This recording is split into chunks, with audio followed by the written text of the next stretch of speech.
class, I'm just telling you the truth. If you don't show up every day, you won't have a clue what's going on. Okay? Meaning you have to take this seriously. It's a serious mimer. You have to realize that, and I would suggest that you do some review at some point during the evening, 15, 20 minutes of what you did that day, and then you'll understand the mimer. If you just hear it in the morning from me, so you'll finish the mimer and it'll be interesting on the way, but you'll never, it's not yours, you didn't get it, you didn't remember it, you don't remember, what the questions were, what the answers were, and what the Kiddush in the middle of the mimer was, and what the Rebbe changed. It's 2, 4, 6, 8, 10, 12 pages.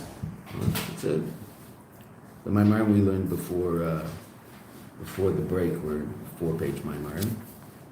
This is an edited mimer. What does that mean? That means that the Rebbe edited the mimer with Rabbi Kaplan, and it was printed in what was called Melukat.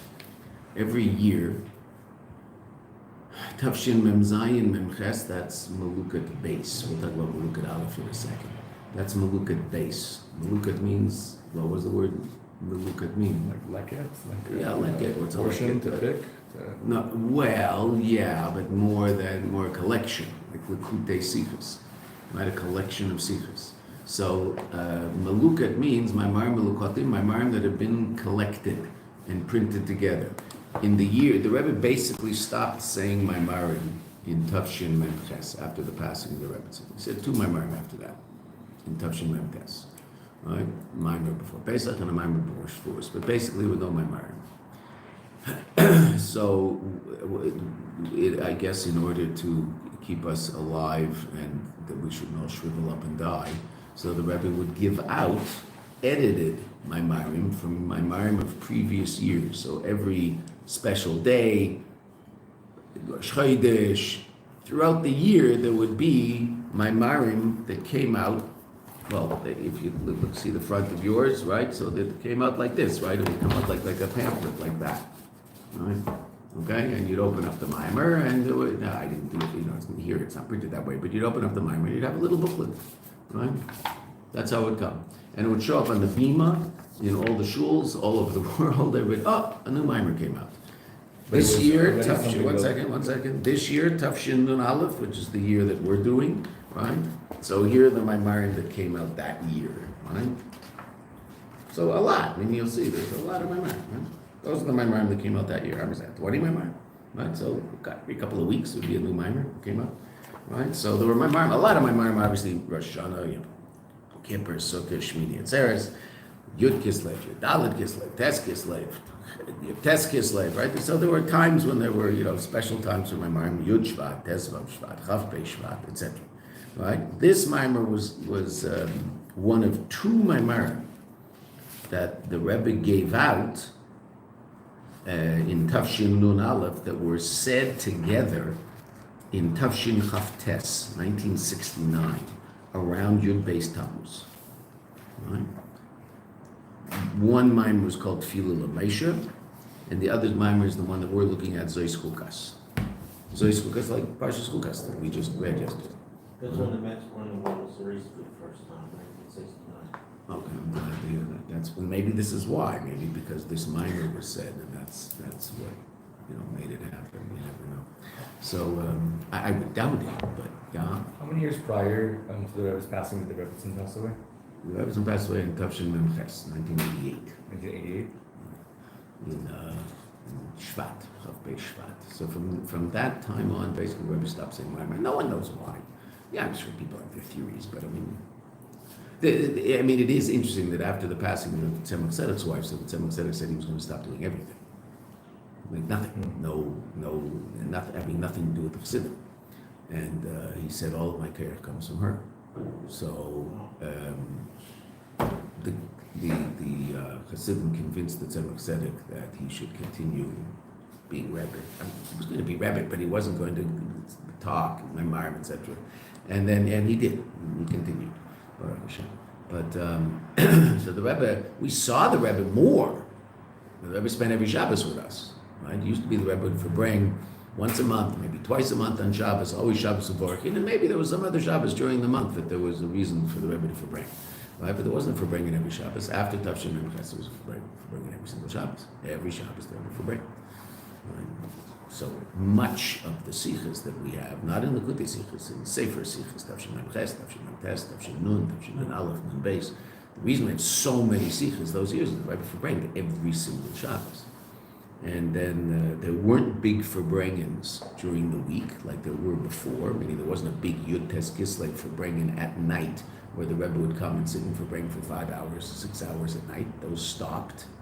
But the Rebbe would say short sikhs after Mincha, after Maariv, and the main Farbrengens were Shabbos. But Farbrengens with a microphone that everybody and their cousin used to come from all over Brooklyn and all over New York, etc., to hear the Rebbe Farbrengen. Those stopped. There would always be, though, a mimer would come out for those holidays. So this is the mimer that came out for Yud Beis Tammuz Tafshin Nun Aleph. That's why it's in Melukat Hey. Because how did the Melukatim work? Mem Zayin and Mem Ches, those 2 years together, are Melukat Beis. Mem Tes is Melukat Gimel. Nun is Melukat Daled. All of the mimarim that came out in Tafshin Nun, they were put together at the end of the year, and that's Melukat Daled. Nun Aleph is Melukat Hey, and Nun Beis is Melukat Vav. And Nun Beis ends with the famous Maimer about the Tetzaveh. The last Maimer, not the last Maimer, the Rebbe said, it's not true at all. The Rebbe said that Maimer in Tafshin Mem Aleph in 1981. But that was the last Maimer the Rebbe edited. And it came out as an edited work. Rav Yoel would write it up, the Rebbe would look at it, add footnotes, change things, give it back to Rav Yoel. It would go back and forth a few times until there was a finished, edited mimer, and that's why we call it muga. It's edited, right? And sometimes you look at the top of a page in a mimer, it'll say bilti muga, not edited. In other words, the Rebbe didn't edit this mimer. The Rebbe saw what they printed, but they would print it and say, this is what the Rebbe said. The Rebbe would look at it, fine, and it would be printed in a book, or given out to the Chassidim. But these were edited mimer. And again, those edited Maimarim were all put together in 5 volumes. The first volume was just a bunch of Maimarim that were put together, and that was called Maimarim Melukatim, collected Maimarim. But then when, and there wasn't an Aleph because there wasn't a base. And then it became Aleph because there was a base Gimel Dalet Hey Vav. That happened in the late Mems. Right? Okay, so now this mimer is one of 2 maimarim. The Rebbe said 2 maimarim that Yud Beis Tammuz. One is Tefillah L'Mesha, which is actually going to be talked about in the middle of this mimer. We're not talking about what that's about, right? But that idea, that pasuk, is going to be talked about. This 90th parak in Tehillim. And the other mimer was this, Zeis Chukas. Though both of those maimarim are printed in this book. This is the mimer the Rebbe said on Shabbos to the Chassidim. Zeis Chukas, as you see, Shabbos Parshas Chukas Balak. The Maimer Tefillah L'Mesha, that the Rebbe said the next, I believe it was Sunday night. The Rebbe said at the big Farbrengen, the big Yud Beis Tammuz Farbrengen with the microphone and filmed, etc., etc. So that you can, if you want, you can see the video of that Maimer, right? Because that Maimer was on a weekday and it was filmed. So that Maimer is printed, interestingly enough, also in the same volume, but as the Yud Aleph Nisan Maimer of the same year. Meaning these 2 Maimarim came out the same year, even though, interesting enough, in a different order. They were said, first Zeis Chukas, then Tefillah L'Mesha. They were printed years later. How many? I mean, we can do the math. 29 to 51, 22 years later. So they were printed 22 years later in a different order. Right? First they printed Tefillah L'Mesha. That's what came out for Pesach, Yud Aleph Nisan that year. And then they printed Zeis Chukas, that came out Yud Beis Tammuz that year. Say there? Okay. Yud Beis Tammuz was not always, generally the second longest for bringing of the year by the Rebbe. It was Yud Tes Kislev and Yud Beis Tammuz. Those were the 2, and those are the 2 days where the Rebbe's, the energy was always positive, but the energy on those days was always extremely special. Yud Tes Kislev and Yud Beis Tammuz. Yud Tes Kislev because Yud Beis Tammuz was when the previous Rebbe was put in jail in 1927, and the death sentence was passed, Rahman al-Islam. That was commuted on Gimel Tammuz, and that's why the Rebbe always celebrated Gimel Tammuz, and used to Farbrengen on Gimel Tammuz, and said a Maimer most years on Gimel Tammuz. And then, so the death sentence was acquitted on Rosh Chodesh Tammuz. They told it, which was a Friday. They told the Rebbe, which was a Friday. They told the Rebbe that he could leave jail. And he could go to his house for a few hours, and then they'd take him to a place called Kastrama, where he'd be in exile for 3 years. He asked when he was going to get to Kastrama. They said he'd get there after sunset Friday. Now, La Halacha absolutely mutter to go, because it's Pikuach Nefesh. He has to get out of that jail, because that jail is the place where people die. So the Rebbe said he's not traveling, and he waited until Sunday, which was Gimel Tammuz, and left on Gimel Tammuz. Went home, got his stuff, went to Kastrama. The Rebbe, of course, was in jail. The Friedrich Rebbe was all the previous Rebbe. Friedrich Rebbe was in jail for spreading Yiddishkeit in communist Russia. The Rebbe was in Kastrama for 9 days. After 9 days, they told him that he was released. That was Yud Beis and Yud Gimel Tammuz. He was told on Yud Beis, but it was a holiday. So the people who signed the papers weren't there, so they signed the papers on Yud Gimel. Yud Beis, Yud Gimel Tammuz. There'll be a big Farbrengen here Thursday night. That was always one of the biggest Farbrengens of the year by the Rebbe, because that's when the previous Rebbe got out of jail. They got out of exile. In the 9 days the Friedrich Rebbe was in Kastrama, he opened a school for the Jewish children. He was in jail because of opening schools for Jewish children, and that's what he did, his 9 days in Kastrama. When the Rebbe left Kastrama, there was a school for kids. So that's all the Friedrich Rebbe. That's all the previous Rebbe. But Gimel and Yud Beis Tammuz are the 2 days of the liberation of the Friedrich Rebbe, and the Rebbe explains the connection between Gimel Tammuz is a day that we weren't sure whether this is a good day or not a good day. Because it's true the Rebbe got out of jail, but it wasn't that the Rebbe was going into exile, and that could be worse on a certain level. It might be farther away from the Hasidim. At least the jail was close enough. It was a Petterberg. Now the Rebbe was going to be in exile, etc., etc. But it turned out to be what the Rebbe refers to, Gimel Tammuz, the Rebbe always refers to as Itchalta de Geula, the beginning of the Geula. The beginning of the Geula of the Friedrich Rebbe, and that Geula culminated with Yud Beis Tammuz. Yud Teskes was when the Alter Rebbe got out of prison? Yud Teskes when the Alter Rebbe got out of prison. Those were always the 2 biggest, longest Farbrengens generally. And the Rebbe's mood was always, again, the Rebbe was always in a good mood. Sometimes the Rebbe yelled at the Hasidim and gave them over the head. But generally the Rebbe was uplifting and energetic. So, but those days were particularly Leibedik Farbrengens.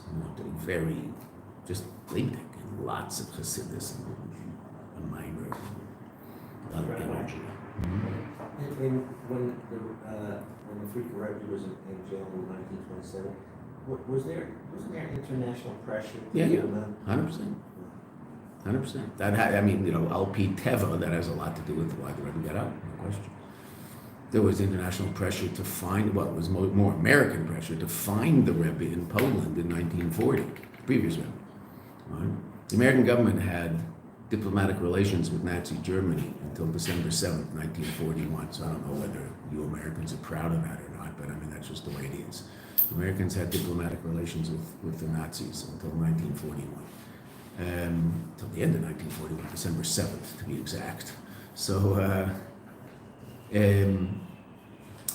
they used those diplomatic connections to smuggle the Friedrich Rebbe out of Poland through Germany, because he had to be processed, and then ultimately to Sweden, where the Rebbe was put on a boat and got to America in Adar 1940.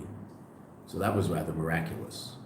And the people who saved the Friedrich Rebbe were German intelligence. German intelligence were anti-Hitler generally, meaning like the CIA or whatever, right? The German intelligence. So they were generally anti-Hitler. Not all, obviously, but generally. The plot to kill Hitler came from them, right? And another plot that didn't succeed. Meaning none of them succeeded, unfortunately. But the plot with the briefcase in the room that blew up, but it was behind the leg of the table, so it didn't kill Hitler. And then the train they were trying to blow up. So there's actually a very famous letter from a son to his father. The father was a retired intelligence officer for the Germans, and his son was in German intelligence, and the son wrote the father. We have the letter. There's a copy of the letter. The son wrote the father and said, "There's an attempt to blow up a train that I don't think he names it because it's a letter. I think you say those things when you're a spy, right? But whatever. The blow up, who, and the guy they compare to Trump. Used to say Hitler is like Trump.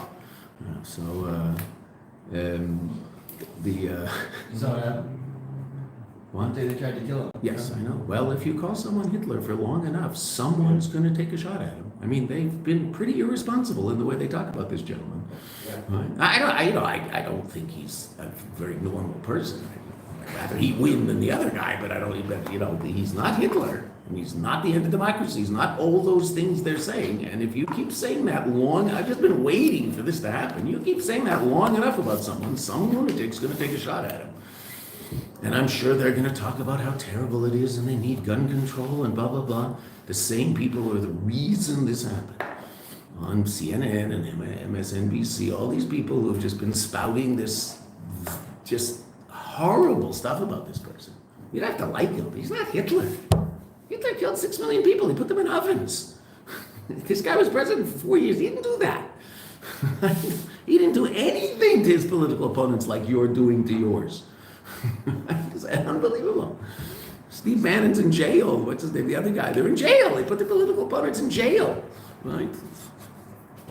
It's heavy stuff. It's just, I was waiting, God forbid, I was waiting for this to happen. Some lunatic is gonna do it. So some lunatic did it. Baruch Hashem, he's not a good shot. Hit his ear. That's pretty scary. That's pretty close. That's a flip of a coin. Last night they shot. Yeah, last I night. didn't hear that. Assassination. I just saw it this morning. They shot his ear. They nicked his ear. Someone was killed. Someone around him was killed. Was killed. Yes, there was something. One of the people at the rally was killed by the Probably shot. behind him. Yeah, people behind him. Heavy It was stuff. last night. Well, I mean, it was daytime for them, but it was at a rally. They shot him. Where was Pennsylvania. Yeah. Pennsylvania? Butler, Pennsylvania. Butler. They killed the guy. Anyway, so he wrote a letter to his father saying there is such a plot. Obviously, Furkat will be killed. Should I be part of it? My father said it's your duty to the motherland to be part of it. It's really fascinating stuff. I mean, there had to be opposition to this guy, right? I mean, no one who's like that isn't going to have some opposition. There's going to be some clear-headed people in the country. I mean, they're not all completely cracked. Well, there were a lot.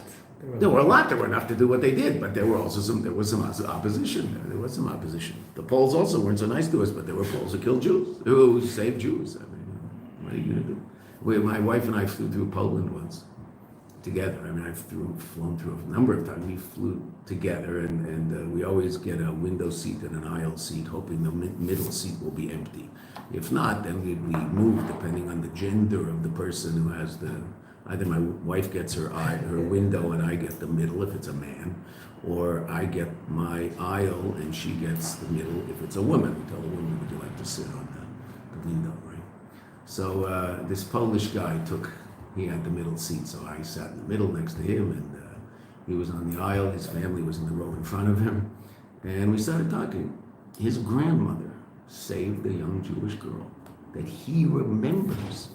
As a child, his grandmother used to go visit her in Israel. She saved this woman's life. She made it out. Israel, she got married, grandchildren, and they maintained a connection the whole life of his grandmother. That's the Pole we were sitting next to. He remembers very well this woman. He said after Poland opened up, so that she came to visit also. She came to visit the woman who saved her. Right? And so he met her as a little kid. So there were those two, right? There were a lot who killed us after the camps. Went back to our houses after the camps, and they killed us after we got out of the camps. Right? There were those Poles too, but there were Poles who saved people. Baruch Hashem. I mean, it's there's a little some redeeming value to humankind. Baruch Hashem. So that's Yud Beis Tammuz. Yud Beis Tammuz when the Rebbe got out of exile. And then could be with the Chassidim again. So the Frierdiker Rebbe, interesting enough, the Frierdiker Rebbe always forbranged Yud Beis Tammuz. Our Rebbe forbranged Gimel Tammuz. The Frierdiker Rebbe never forbranged Gimel Tammuz, never celebrated Gimel Tammuz in any way, shape, or form. That was the day he was let out of jail. That was the day the death sentence was commuted. But he never celebrated it. Our Rebbe explained to us that the Frierdiker Rebbe didn't celebrate it because by the Rebbe the Inyan is to be with the Chassidim and the well-being of the Chassidim, and Gimel Tammuz made no effect on that because the Rebbe couldn't be with the Chassidim, and it didn't affect the well-being of the Chassidim. Whereas Yud Beis Tammuz affected the well-being of the Chassidim because the Rebbe could now be with them again. So he always celebrated that. Whereas the Hasidim, they care about the well-being of the Rebbe, and when the death sentence was commuted, so the Hasidim celebrate. The Frierdiker Rebbe never celebrated Gimel Tammuz. Didn't celebrate it. Okay, say this, so they're not going to kill me, but I'm still not with my Chassidim, so what difference does it make? These are very interesting people, right? Tefillah l'meisha, ish elokim. Okay? I'm sorry, I'm looking at Tefillah l'meisha. V'yadaber Hashem el meisha. Last week's parsha. Zeis chukas haTorah v'yikro elecha para aduma. We're not doing this because it's the parsha. We're doing this because it's an incredibly important minor. Right? Zeis chukas haTorah. This is the chayk of the Torah. V'yikro elecha para aduma. Should take to you a paraduma, the red heifer, which of course is that which brings about Tara after someone has become Tamei Mace. They've come in contact with a dead body and they are Tamei as a result of that. The way that tumor is done away with is through the whole process of the paraduma, sprinkling the ashes, etc., etc. And it's called chukas haTorah. Now, there's one other chayk in the Torah that the Torah talks about as a chayk, and it says Zeis chukas haPesach. Okay, why is this called Zeis chukas haTorah? Why is this shaykh to the whole Torah? That's obviously going to be a question the Rebbe is going to ask. It's not chukas haTorah, it's chukas haPara. Right? This is the statute, the law that is beyond understanding, which is what a chayk is, a law that doesn't penetrate and resonate in human intellect. Right? The Rebbe is going to explain that at great length to us, what a chayk is. Right? So this chayk is the chayk of the whole Torah somehow. Upirish Rashi, v'yikru elecha, they should bring for you the ashes. Now that's interesting that they're bringing Moshe, well, not the ashes, but the whole para to do it, because actually who sacrifices the paraduma? The high priest. Right, a kohen, right? So not the kohen God. Right, so why is it coming to Moshe? Similar, of course, to V'ata Tetzaves B'nei Yisrael V'yichol Elech Hashem Zayazach. Right, so exactly the same question relative to the oil for the menorah, which was also we were told to bring it to Moshe. Why are we bringing it to Moshe? Moshe is going to give it to Aaron because Aaron's going to light the menorah. Okay, similar. The famous mimer V'ata Tetzava, which some of you might have learned over Gimel Tammuz. So that mimer deals with the same question, completely different answers, but same issue. V'yichro elecha paraduma. Upirish Rashi, v'yichro elecha, li'olam hi nikres al shimcha. Rashi obviously bothered by the fact, when you learn Rashi and Chumash, so what you're looking for is Rashi's question on the pasuk, such that Rashi just gives you the answer. He doesn't ask the question, you have to ask the question. Right? But Rashi is giving you the answer to the question, why are they taking it to him? Well, Rashi said to Moshe Dafka, so Rashi says, because it's always going to be called on your name. Para sha'asa Moshe b'midbar. The para that Moshe did in the midbar, which is very interesting, because again, Moshe didn't do it. Elazar Kayan did it. Right? This is Parshas Chukas, right? Aaron is no longer with us. Aaron passes away in Parshas Chukas. But Tzarech lahavim. Parshas Chukas, of course, is a very interesting parsha in the Torah because it's the parsha where we transition from the second year in the midbar to the 40th year in the midbar. We are now, from now on, in the 40th year. Right? We just skipped 38 years in last week's parsha. Pirish Rashi, v'yichro elecha li'ela minikras al shimcha. Para shasa Moshe b'midbar. Interesting enough, the halachas are, the Rebbe doesn't talk about that here, but the paraduma, every paraduma had to have some of the ashes of the para that Moshe brought. When they did a new para, they would mix in some of the ashes of the first para. And even the 10th para, which Melech Mashiach is going to make, which will be mentioned, right? And the Rambam brings that in Hilchos Paraduma. The Rambam brings the fact that Melech Mashiach is going to bring the 10th. There were 9, and the 10th will be made by Melech Mashiach. That the Rambam passes that la halacha, which is very unusual that the Rambam brings that in a halachic book. That also will require some of the ashes from the original para. Obviously, we're going to find them. Now, those ashes, of course, were put away as a mishmeret. They were put away as a safekeeping in the first place of Mikdash. We know it says that in the Torah, put away some of the ashes. So, I guess we'll find them. But tzarech lahavin, you have to understand, I was going to ask a number of questions. and you will decide how many, and then you'll write them down. Harei rak para rishena asa Moshe. Moshe only did the first part.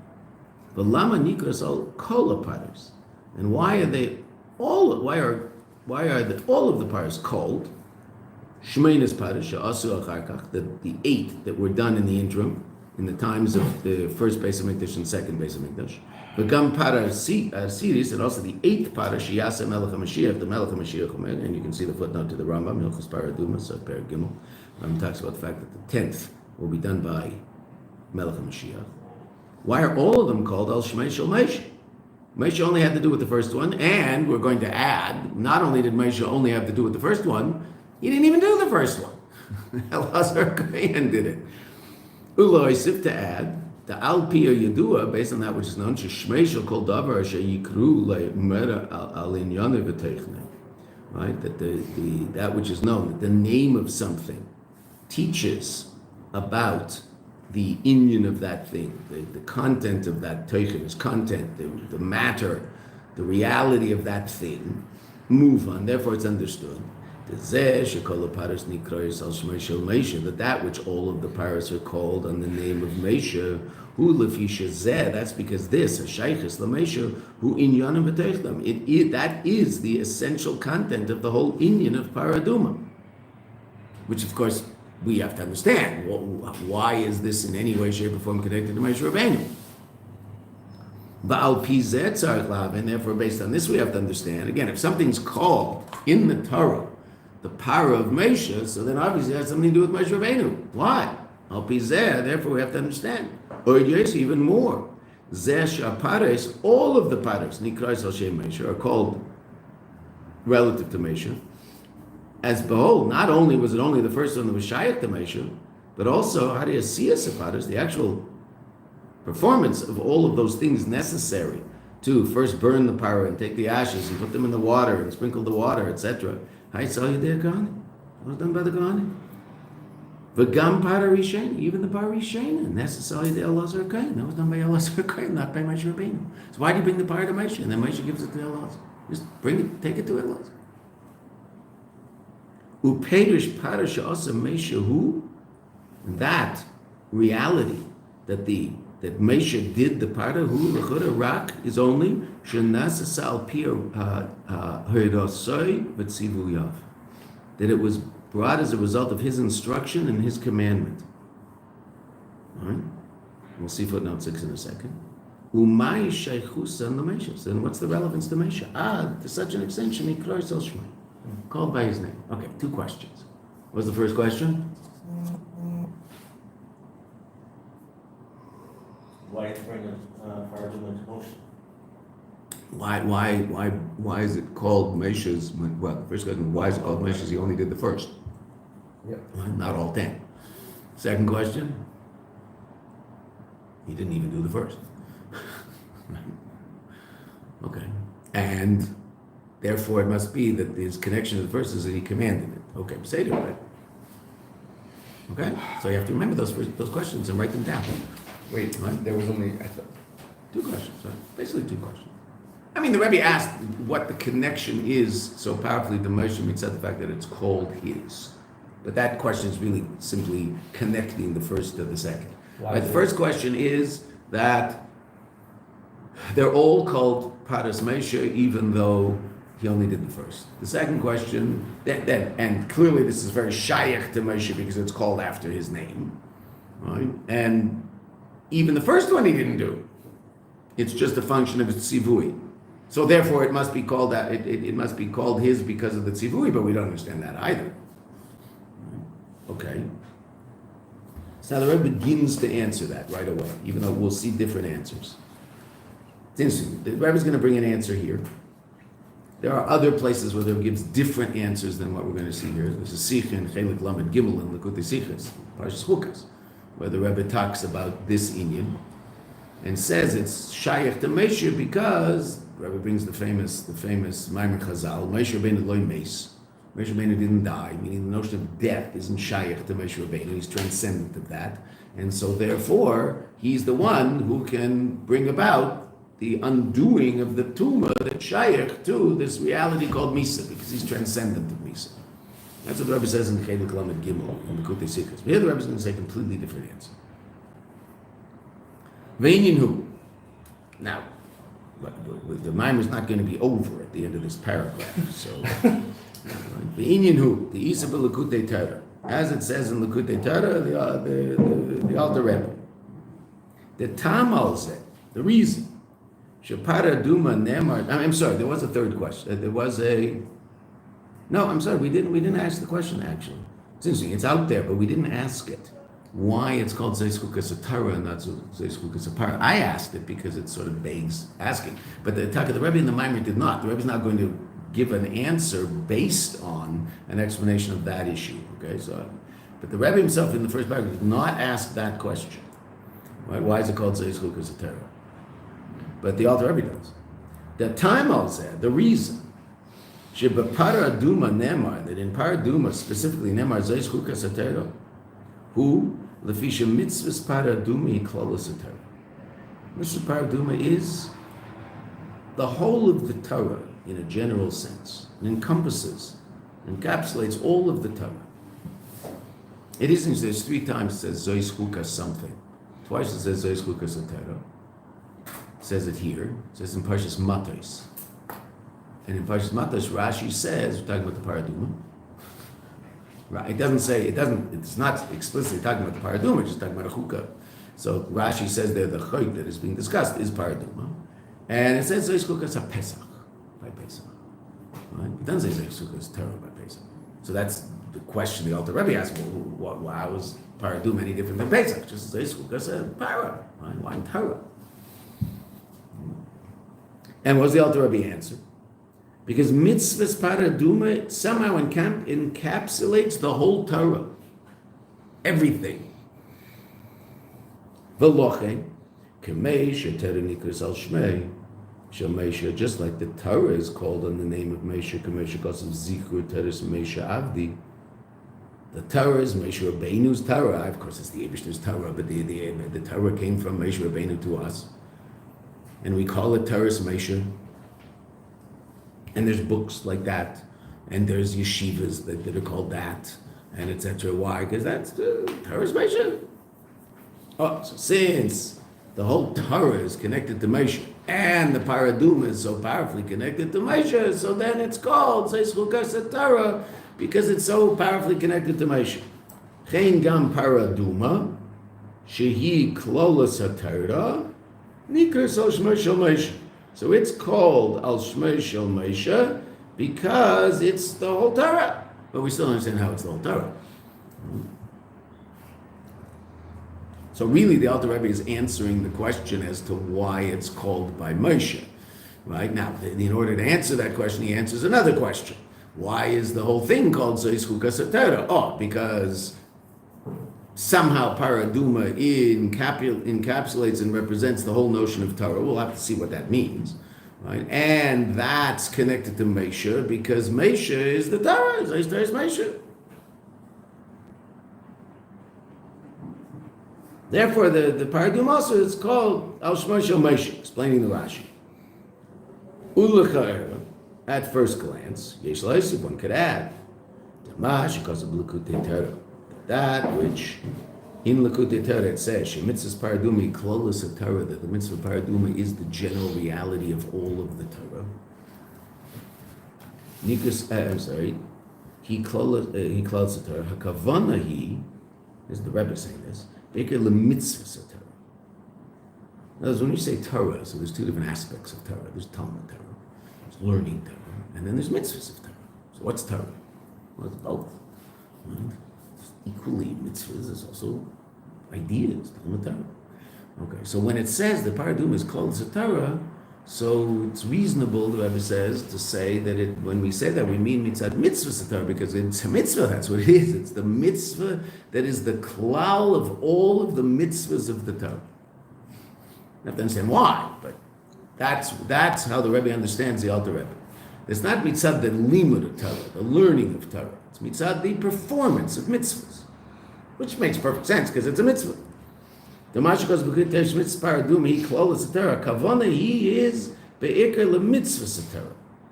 And the Rebbe now says, Kemuvan mi'abir b'Likutei Torah, and this is reasonable based on the understanding that the Alter Rebbe himself explains in Likutei Torah. Tezeh shemitzvahs paraduma, hu klolas Torah, that which paraduma is, the cloud, the general reality that encompasses within it all of the Torah, and we can say all of the mitzvahs of the Torah. Why? Why is that a reasonable way of explaining it? Because the Alter Rebbe himself says, Ki yesod kol ha-mitzvahs, the Alter Rebbe himself explains what mitzvahs are about. Hu ritzoi v'shev. Well, ritzoi means to go up, shev means to come back. We'll come back to that in a second. U paraduma inin ritzoi v'shev. And paraduma encompasses both of those movements, ritzoi and shev. We'll come back to that in 1 second. I just want to finish the paragraph.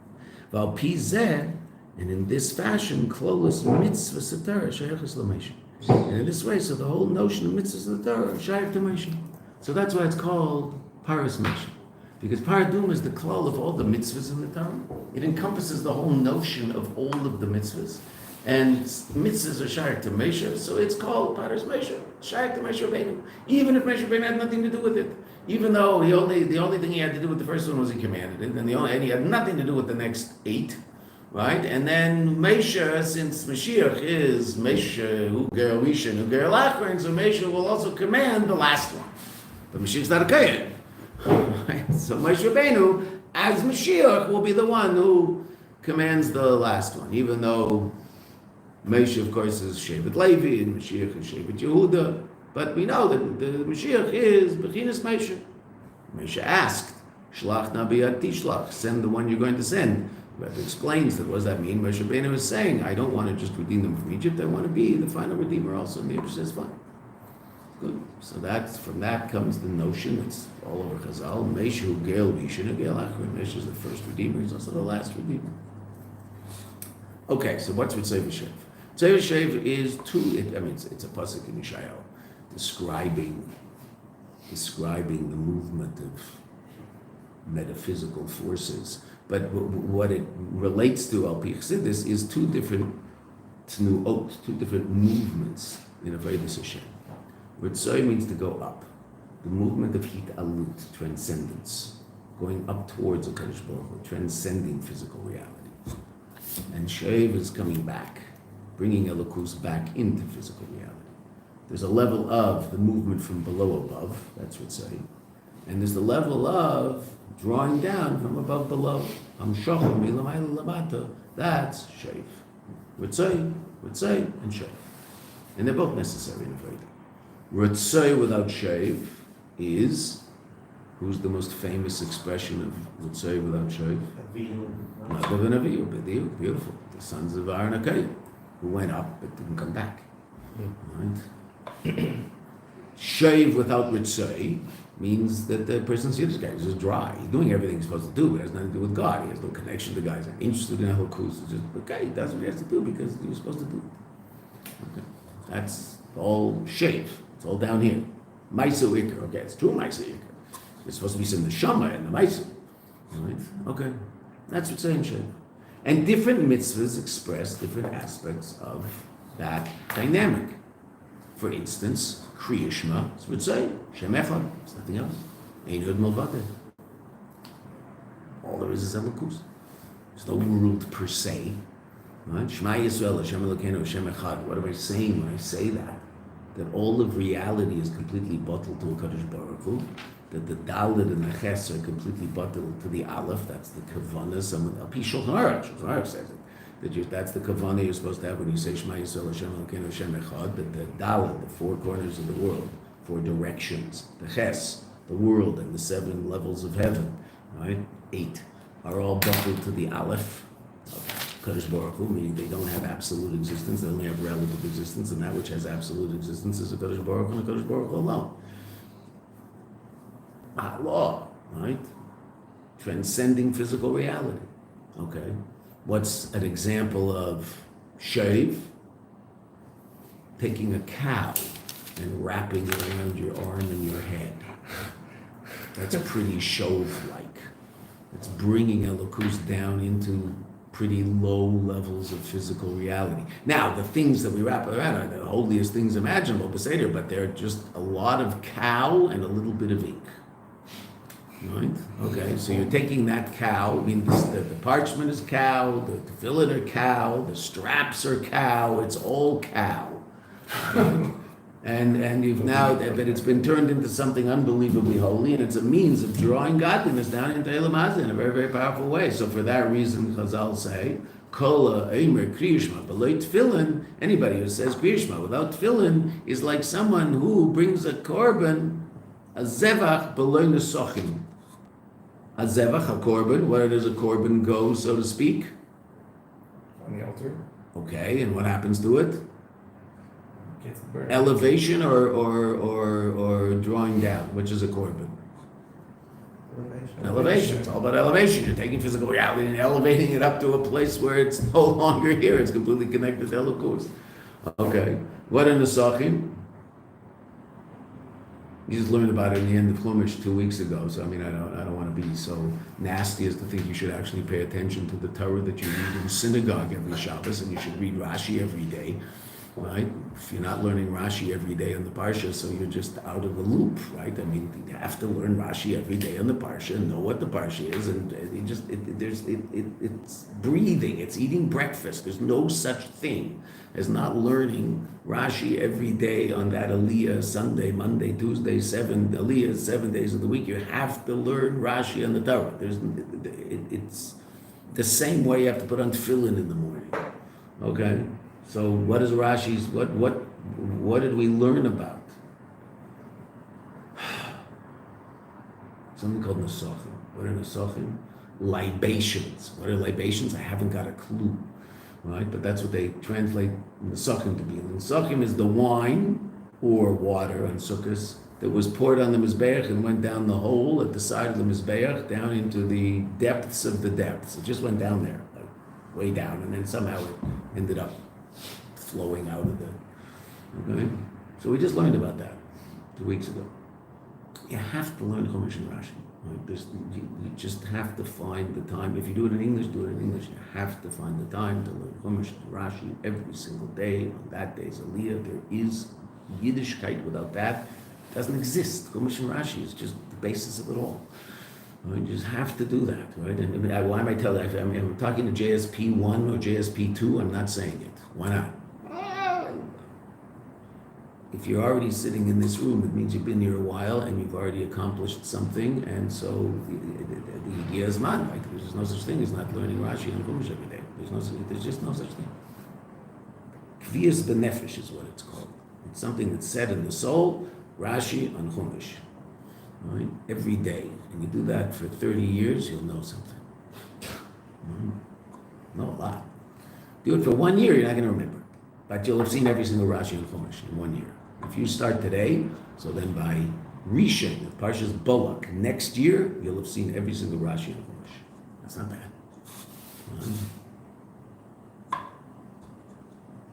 You're going to remember every Rashi and Chumash? Of course not. Right? But if you do it every day, and it's just, part of what you do. So it's like your cup of coffee in the morning, it's like your cereal for breakfast, it's like whatever it is. So then it's just part of your life. If you commute, when you're not driving, so you can Rashi and Chumash, easy to get done. So, Nesachim go down. So the korban goes up, and then the Nesachim go down. Nesachim are all about being mamshich Elokus into the world. The korban is all about elevating the world to Elokus, Mitzay and Shev. So Chazal say, saying Kriya Shema without tefillin, the expression of Kriya Shema, which is hitalut, transcendence of connecting to God and being completely enveloped by godliness, has to be expressed also in tefillin, drawing the godliness down into Elam Hazeh. So someone who says tefillin, who says Kriya Shema, without tefillin is like someone who brought a korban, goes up, without the Nesachim going down. Yeah. Don't we say Kriya Shema without tefillin like all the time?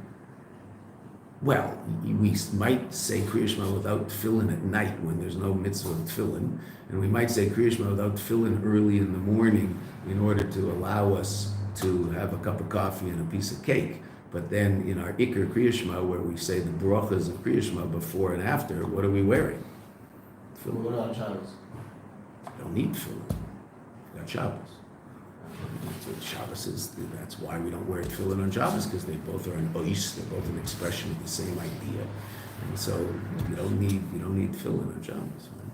But tefillin with it's Kriya Shema without tefillin when Kriya Shema is essentially said, which is in Shabbos, is one of the mitzvahs. Obviously, at night, if the nighttime were a time of tefillin, we put on tefillin to say Kriya Shema at night. There's no question.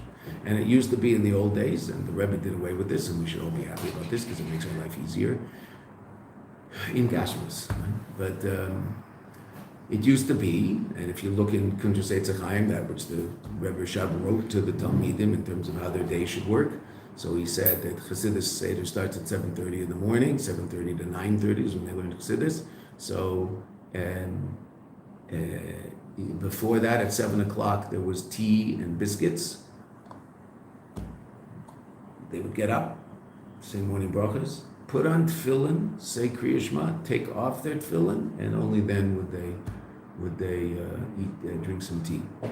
Then they would put on tefillin again. They'd put on, and then they put on tefillin again for Shabbos. But they wouldn't say Kriya Shema without tefillin. And also, there's an idea of not eating or drinking before you've done the Iker mitzvahs of the day. That's why we drink before Tkiyas on Rosh Hashanah because it's too long to fast. But we don't eat. We don't have cake Rosh Hashanah in the morning. We'll have a cup of coffee, have a drink of water, right? But we don't eat.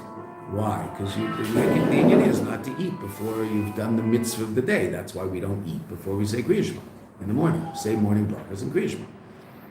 Our Rebbe said it's not necessary to put on tefillin. You can just say Kriya Shema without tefillin because you're going to put on tefillin later for Shacharis, and so the Rebbe saved us having to put on our tefillin, say Shema, and take off our tefillin. The Rebbe saved us, 5 minutes? Every morning. Yay, Rebbe. Yay, Rebbe. Right? Okay. But until this generation, that's what the Chassidim did. They put on tefillin, said Kriya Shema, took off their tefillin, and only then would they have a cup of coffee, a cup of tea, whatever they have. They generally drink tea, glass tea. Even non-Chabad? Other No, what other Chassidim do regarding it?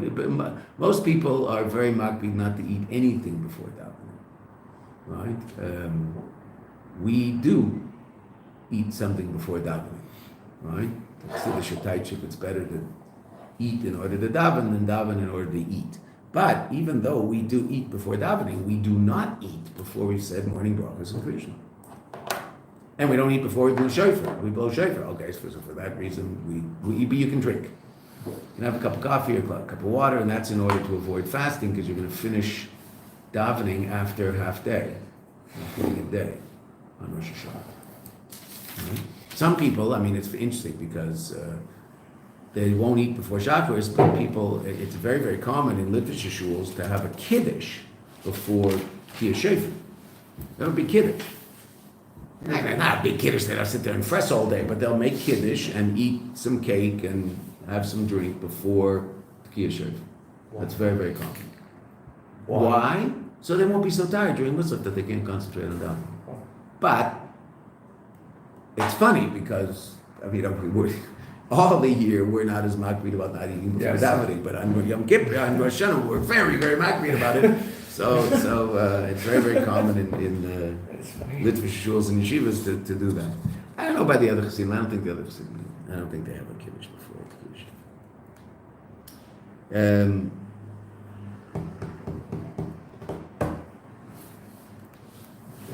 So that's what Sefer Shep.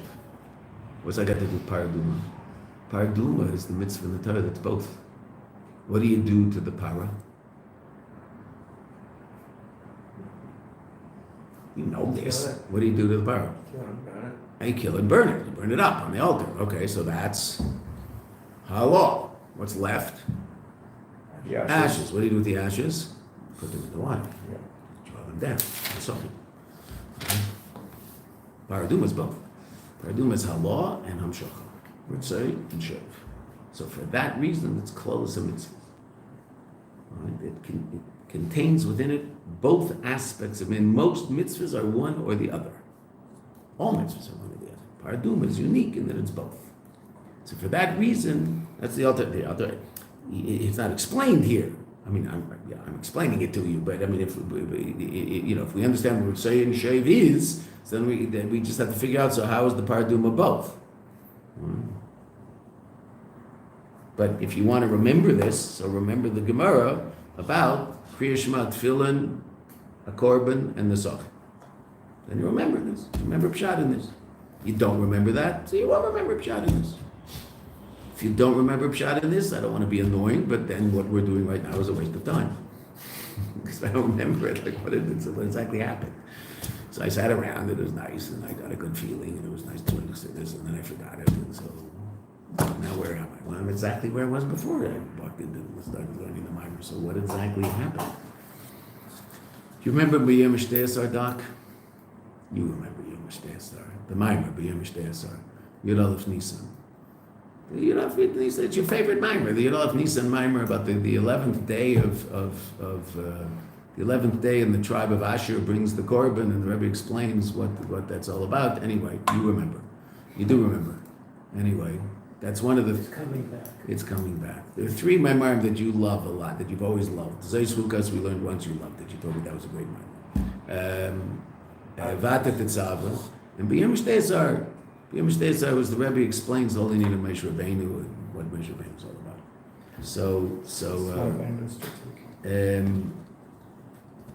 At the Kinos, so there was some pretty real Farbrengens Friday night. So one of the Farbrengens, I had left by this point, but I got a chazara of what happened later when I came down about 8:15 in the morning. I was walking down the steps. I had to go up 10 flights to my room, which was really annoying. Right? I asked for a low floor. That's what they decided was a low floor. So I was walking down. It was only 7th floor, but there are 3 floors before you get to 1. So No. it's very annoying. I was walking up really hot, and I walked up like 5 flights. Like, where am I? So I opened the door and I see like trees. So anyway, coming down was fine. So coming down, saw a very close friend who had been Farbrengen with the night before going up with a plate full of, cheesecake and chocolate brownie and some drink in his hand. So, where are you going? I'm going to sleep. So, when are you going to sleep? So we decided we were Farbrengen at 5:30. We decided we're just going to go to mikveh, we'll daven, and then we'll go to sleep afterwards. So that's what they did. There's a minion. There was a whole minion of Chevra who just said, look, we're up at 6 o'clock in the morning. Let's just go to mikveh and do a daven because we're going to go to sleep for 2 hours and get up.